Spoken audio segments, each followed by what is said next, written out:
Aloha and welcome to the Sylvan Bell Business Growth and Exit Strategy Podcast, your guide to building companies that command maximum multiples. I'm Sylvan Bell, author of 5 books on business strategy and sales, creator of the Sell Framework, Scale Framework, and Driver Test. I work with owners of $10 million to $250 million companies, whether you're scaling for growth or positioning for a profitable exit. Each episode breaks down one framework, strategy, or concept you can apply this week to grow revenue systematically, scale operations, and maximize enterprise value. Let's get started. Episode number 8, and the title is Building Systems That Buyers Trust. And we should probably add for maximum multiple. So buyers don't pay for the extra hustle, they pay for the control. They pay for the ability to say, hey, we have some certainty here. And so trusted systems reduce perceived risks by making performance repeatable, measurable, transferable, so valuation and deal terms improve. Your goal in life, if you're planning on selling your business or being more profitable, is to look for the areas of certainty. And what that's going to mean is there's going to have to be some management that happens. What that means is there's going to have to be systems and processes put in place. And I want to give you fair warning. Not everybody that works with you or for you wants this. Because when accountability happens, it means that people have to do their jobs. And so with that being said, there's times where you're going to have tough conversations. It's your company, it's your business.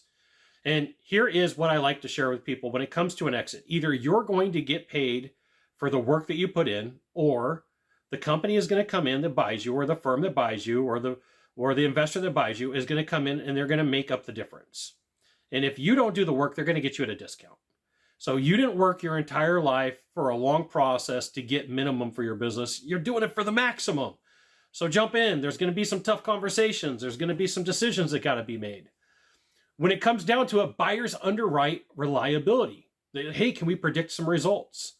What's this look like? What's our degree of certainty? If the systems and processes you have in place consistently drive results, yay you should get the maximum multiple. And if they don't drive results consistently, we should start asking some questions, and we should start talking to people and looking for how deliverability is done and who's in charge of what. Verify the numbers and operate with knowing, hey, we know with certainty this is the direction that it's going. So what this comes down to is you've got to document processes. You want to have clear ownership, consistent metrics, and a management cadence that proves the business runs the same way over and over and over again. So when I talk with business owners, when I talk with founders, there's a couple of things that are basic. Standard operating procedures, org charts, job descriptions. Standard operating procedures, org charts, job descriptions. Like almost every company that I consult with, that I take a look at, or even I look at investing in, comes down to those 3 things. Those are and believe it or not, those are the things that are fought against the most, as I shared with you in the opening. What it comes down to is people don't want to be held accountable. People don't want to do what needs to be done. And when they start seeing, okay, we've got standard operating procedures, we've got org charts, and we've got job descriptions, the next thing is KPIs, and the next thing is scoreboards. And so they know what's coming. They don't want to be held underneath a microscope, but these are the things that really need to be done for building systems that buyers or investors trust. If the outcome depends upon who's working on that account, I don't know, or I don't know who's on shift, your investor, your buyer, your firm, they're going to see fragility. Systems convert people-dependent processes into execution processes. It allows for somebody else to come in and take over that role. This is one of the biggest fears of employees. If I share with you my standard operating procedure, I could be replaced. And that is the truth. That's not the reason why you're doing it. It is one of the reasons. It's not the only reason. You're doing it because sometimes people get sick. Sometimes people hurt. Sometimes people move. And sometimes worse things happen. And you have to find somebody who's going to take that place. Or let's go the other direction. You decide that you're going to grow. Well, instead of having to take a long time to get somebody onboarded, you could get them onboarded in 72 hours versus 3 months. That gives you extra profitability. So there's 4 things. There's four places that investors look for these systems. One is in financial reporting. I have this belief that accounting should be closed out on the 8th, 9th, or 10th of every month. So in January, by February 8th, 9th, or 10th, those numbers should be reported out. February, the month of February, they should be reported out by March 8th, 9th, or 10th. And it should be pretty consistent. And that report should be done the same exact way every time. The report should be pulled the same exact way every time. And it should be a double check system. Somebody's going, yeah, I believe that that's accurate and that's true. That's one of the ways that you can protect somewhat from losing some revenue by somebody putting it in their pocket. Number 2, sales pipeline management. How is that sales pipeline being managed? Is there a follow-up process? Not all deals close on the first go-round. I was a corporate sales trainer. I know this. I was a salesperson. I was a sales manager. And one of the things that we would do every Wednesday was we would say, we're going to call old leads. We're going to talk about who owns what in the pipeline. If it's over 30 days old and you haven't sold it, it goes back to the house. Every company, every organization, every service is different, but there should be, what are we doing on a consistent basis to recoup some of the marketing cost and reduce some of our overhead? Number 3, delivery and operations execution. How is that documented? Is there a system in place? And then number 4, client retention and success.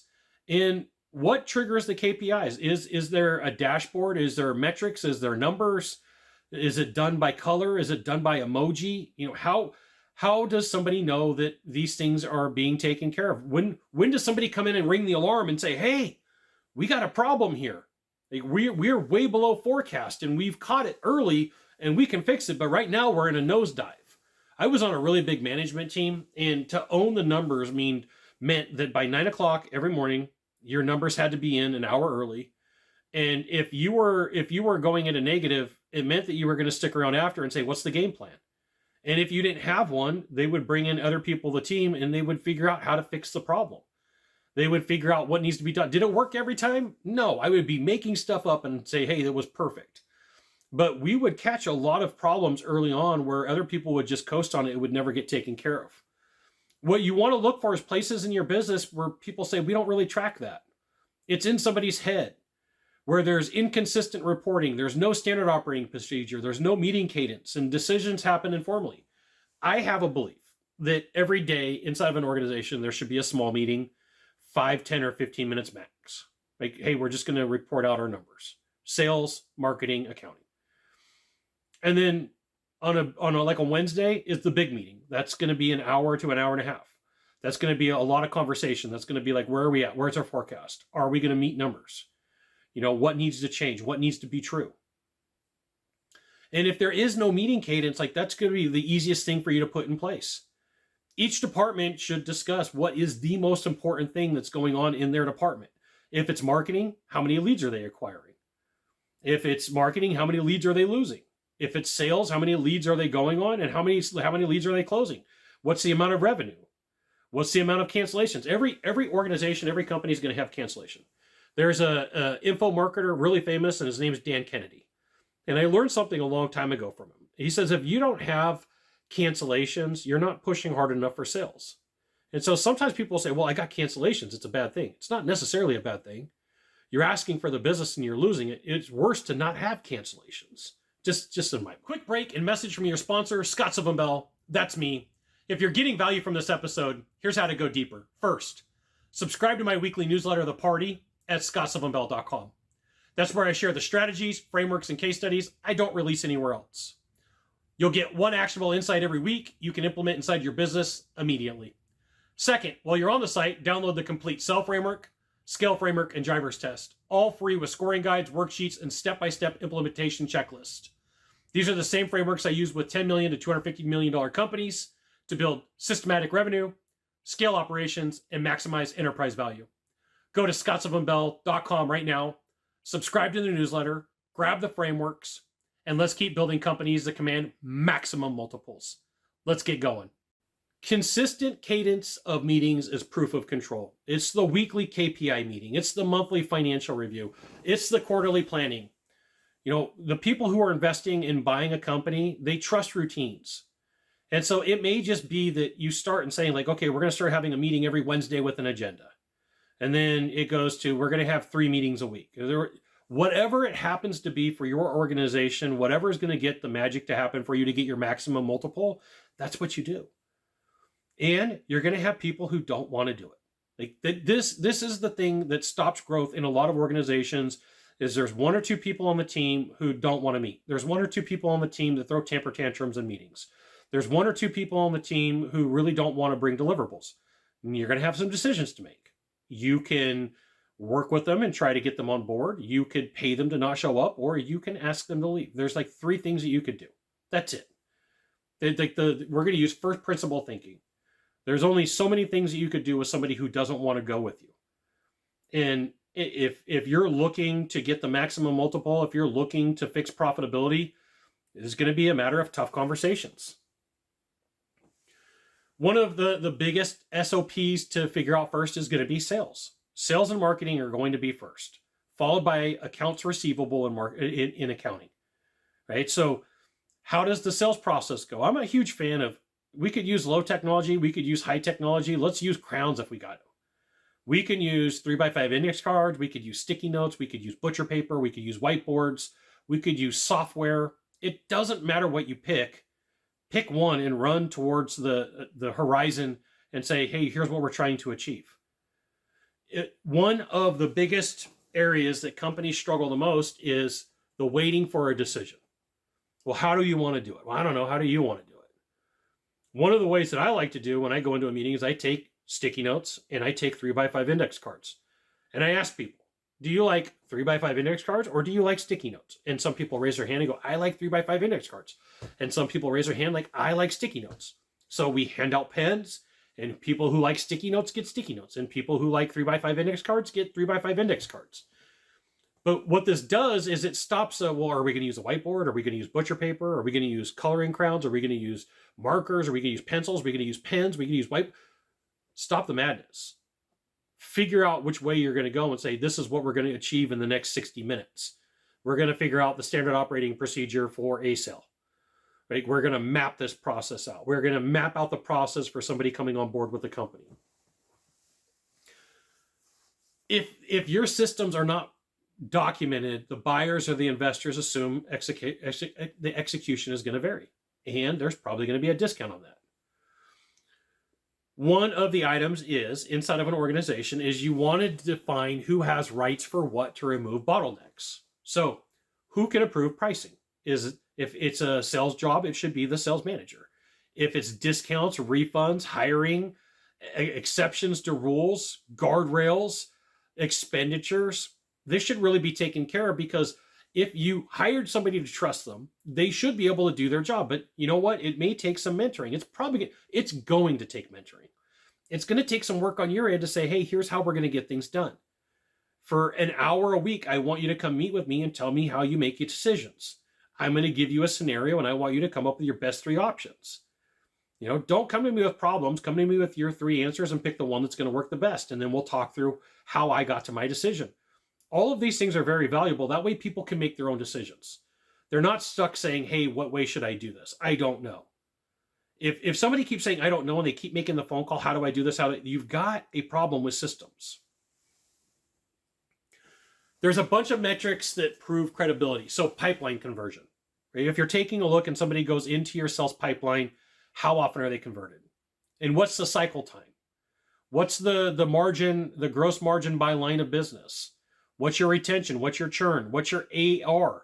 How far out is it? What's your delivery time? What's your client satisfaction score? Are all these things tracked consistently? Remember, earlier on in this episode, I said sales, right? You need to know how many leads are coming in and how many are closed. Marketing, you need to know how many leads are coming in and how many are into that funnel. And in accounting, how much money is coming in, how much money is going out, and what's your account receivable? Like if you're like, hey, I don't know where to start, I just gave you the roadmap.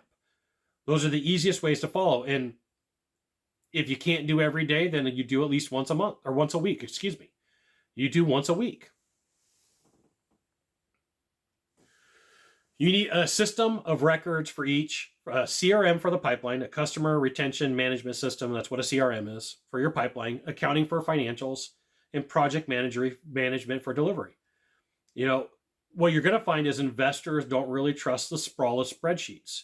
There really should be a program. Like in the beginning, start easy. Start with an Excel file and then get used to the cadence and then figure out whatever spreadsheet program that you're going to use to put the information into, or the company software. Some companies have massive suites that they can use, and they're not ever used properly. What you want to do is, when it comes time to sell, is you want to have a folder that you can take and say, this is our operating system. This is our org chart. This is our meeting cadence. This is our KPI dashboard. These are our SOPs by department, the top 5 or the top 10. And here's our monthly closeout checklist. These are all the things that we do. And I have action framework for you. Week 1 cadence is owners. Week 2 cadence is KPIs. And dashboard, week 3 is SOPs. Week 4 is decision rights. And compliance docs that you maintain quarterly. So if we want to go through that again, week 1 is cadence and owners. Week 2 is core KPIs and dashboard. Week 3 is the top 5 SOPs, or the top 10 SOPs per person or per department. Week 4 is decision right or decision bands. Compliance docs, and then maintain it quarterly. What you want to do is you want to pick one of these workflows and you want to get started on it. And I'm a huge fan of whatever is going to give you the most amount of lift. And so that's either going to be sales or it's going to be accounting. And if you're not getting leads in, then you're going to start with marketing. But buyers and investors, they don't trust promises. They trust systems. They trust systems that produce results, and they have proof. Mahalo for listening to the Sylvan Bell Business Growth and Exit Strategy podcast. Here's what's available to you right now. First, subscribe to this podcast so you get every framework we release. Second, visit scottsylvanbell.com to access the Sell Framework, Scale Framework, and Driver Test. All free with complete scoring guides and implementation worksheets. Third, subscribe to my weekly newsletter, The Party, where I break down strategies and frameworks you won't find anywhere else with one actionable insight every week. Go to scottsylvanbell.com and enter your email. And if this episode added value, share it with another business owner building a $10 million to $250 million company. Until next time, keep building companies that command maximum multiples. Aloha.